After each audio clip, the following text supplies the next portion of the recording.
Assalamu alaikum dear students, myself Rehan Khurshid, your maths teacher. Today we will solve question number 2 and 3 of exercise 2.3 class 10th. Unit number 2, theory of quadratic equations. Here we have question number 2, find the value of k. It means k की value आपने find करनी है if इसमें हमें क्या करना है, के की वैल्यू फाइंड करनी है। और इस क्वेश्चन के हमारे पास दो पार्ट्स हैं, जिनमें से एक मैं अभी आपको सॉल्व करवाऊंगा और एक आप खुद करेंगे। फर्स्ट पार्ट है हमारे पास sum of roots of the equation 2k(x² - 3x + 4k = 0 is twice the product of the roots. मतलब इस इक्वेशन के जो आंसर्स हैं, जो रूट्स हैं, उनको वो जो हैं उनको अगर प्लस किया जाए तो हमारा आंसर जो है वो प्रोडक्ट ऑफ रूट्स से डबल आता है। ट्वाइस का मतलब है डबल।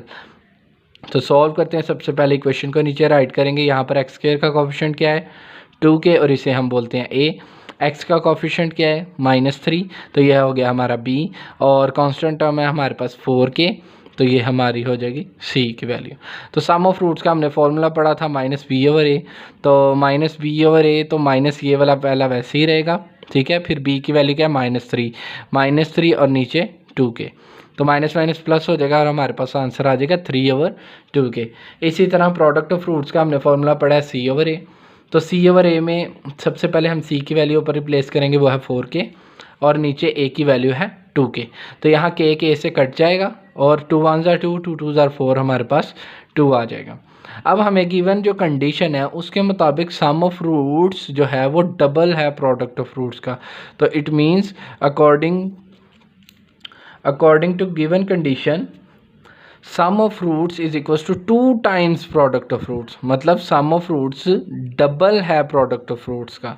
तो इसको हमने मैथ की फॉर्म में लिख दिया। उसके बाद आपने क्या करना है, सम ऑफ रूट्स की जो वैल्यू हमने निकाली है सम ऑफ रूट्स की, वो है 3/2k, तो वो यहाँ पुट कर देनी है और 2 ऐसे लिखे ब्रैकेट में। अब ये जो प्रोडक्ट ऑफ फ्रूट्स लिखा है इसका आंसर क्या है, प्रोडक्ट ऑफ फ्रूट्स का 2, तो ये 2 आ जाएगा।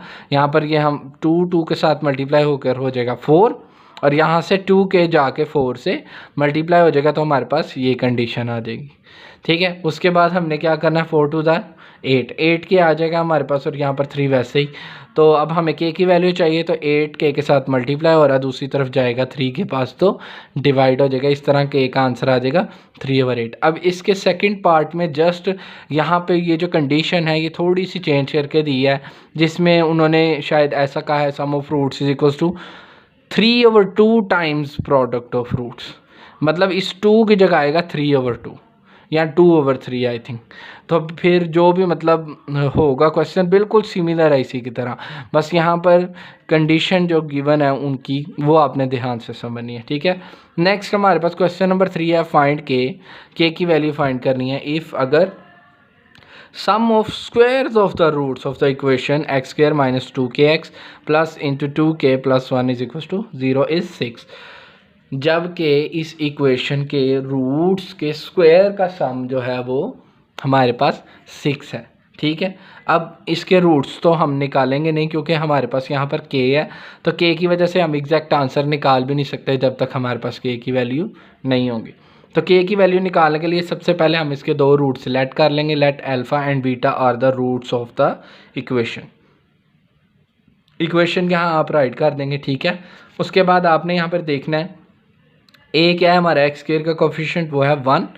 b हमारा क्या है x का कोफिशिएंट -2k, और c क्या है हमारी कांस्टेंट टर्म जो कि है 2k + 1। तो अब इन वैल्यूज़ को इस्तेमाल करते हुए हम फार्मूला को यूज़ करते हैं sum of roots. Sum of roots का मतलब रूट्स को प्लस करना है। तो हमारे अब दो रूट्स कौन कौन से हैं, अल्फ़ा और बीटा, तो इन दोनों को प्लस करेंगे तो फार्मूला होगा -b/a। माइनस वैसे ही b की वैल्यू हमने अभी देखी है -2k, तो माइनस माइनस प्लस हो जाएगा और b ये हमारे पास सम ऑफ रूट्स का आंसर आ जाएगा 2k। इसी तरह प्रोडक्ट ऑफ रूट्स का आंसर होता है c/a, तो c की वैल्यू हमारी 2k + 1 और a की वैल्यू है हमारी 1। तो नीचे 1 लिखते नहीं है, इसलिए यहाँ पर नीचे 1 नहीं लिखा। तो गिवन कंडीशन के मुताबिक दोनों रूट्स जो अल्फ़ा और बीटा हमारे इस इक्वेशन के रूट्स हैं उनका अगर स्क्वायर किया जाए और फिर उनको जमा किया जाए तो आंसर आता है 6, ठीक है। तो it means alpha square plus beta square is equals to 6, क्योंकि अल्फ़ा और बीटा रूट्स हैं तो दोनों रूट्स का किया स्क्वायर और फिर उनको कर दिया प्लस, तो आंसर क्या आया 6। तो अब यहाँ पर हमने वैल्यूज़ रिप्लेस करनी है, बट हम अल्फ़ा प्लस बीटा की वैल्यू जानते हैं, alpha square plus beta square की नहीं जानते, और हम इसको होल स्क्वायर भी नहीं बना सकते। ठीक है, तो सबसे पहले हम क्या करेंगे, हमारे पास फॉर्मूला होता है A square plus B square plus 2ab। तो हमारे पास यानी कि यहाँ पर प्लस 2ab अगर होता तो हम होल स्क्वायर बना लेते, प्लस 2 अल्फ़ा बीटा होता तो होल स्क्वायर बना लेते। तो अगर हमारे पास वो नहीं होगा तो हम इस तरह के क्वेश्चंस में वो खुद से ऐड और खुद से ही सब्ट्रैक्ट किया करेंगे। तो यहाँ पर हमने प्लस 2 अल्फ़ा बीटा किया और माइनस 2 अल्फ़ा बीटा किया, क्यों? ताकि हम इसको होल स्क्वायर फॉर्मूले में कन्वर्ट कर लें और वैल्यूज़ रिप्लेस कर सकें।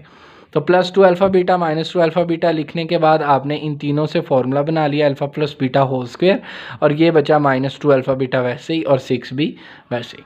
अब वैल्यूज़ रिप्लेस करनी है, अल्फ़ा प्लस बीटा की वैल्यू है 2k, यहाँ पर 2k होल स्क्वायर माइनस 2 ये वैसे ही, और अल्फ़ा बीटा का आंसर आपके पास है 2k प्लस 1, तो यहाँ लिखेंगे 2k plus 1 is equals to 6। अब जस्ट आपने इसको सिंप्लीफाई करना है, 2 का स्क्वायर क्या होता है 4 और k का स्क्वायर वैसे ही, माइनस 2 टू ज़ार 4k हो जाएगा, और माइनस 2 1 ज़ार -2, तो इज इक्वल्स टू 6 आ जाएगा। यहाँ से 6 जो है वो राइट साइड से लेफ्ट साइड पे आके माइनस हो जाएगा, तो हमारे पास आ जाएगा 4k square minus 4k minus 8, कैसे minus minus plus 6 into 8। Next आप देख रहे हैं इसमें कॉमन आ रहा है, तो कॉमन क्या आ रहा है 4 हम कॉमन लेंगे तो हमारे पास बचेगा k स्क्वायर, यहाँ से भी 4 चला जाएगा माइनस k, यहाँ से 4 के टेबल पढ़ेंगे, कहाँ पे 8 आता है 4 2 ज़ार 8, तो यहाँ आ जाएगा -2। उसके बाद 4 0 के पास जाके ख़त्म हो जाएगा, हमारे पास एक्सप्रेशन बचेगा x square minus k minus 2 is equals to 0। Next अब हम इसको चाहे तो क्वाड्रेटिक फार्मूला यूज़ करें चाहे फैक्टराइजेशन करें, यहाँ फैक्टराइजेशन की गई है, फैक्टराइजेशन इसकी इजी थी, k square minus 2k plus 1k minus 2 is equals to 0। पहली दोनों में से आप k कॉमन लेंगे तो k माइनस 2, आखिरी दो में से प्लस 1 कॉमन लेंगे तो k माइनस 2। इस तरह k माइनस 2 हम जब कॉमन लेंगे तो हमारे पास यहाँ बचेगा k प्लस 1, तो ये दोनों आ जाएंगे हमारे पास। उसके बाद हम k प्लस 1 को भी 0 के इक्वल रखेंगे और k माइनस 2 को भी इज इक्वल्स टू 0 रखेंगे। यहाँ से k का आंसर हमारा आ जाएगा -1 और यहाँ से k का आंसर आ जाएगा हमारा 2। इस तरह k के आंसर 2 बन जाएंगे, -1 और 2। इन दोनों में से कोई एक वैल्यू हमारी k की हो सकती है।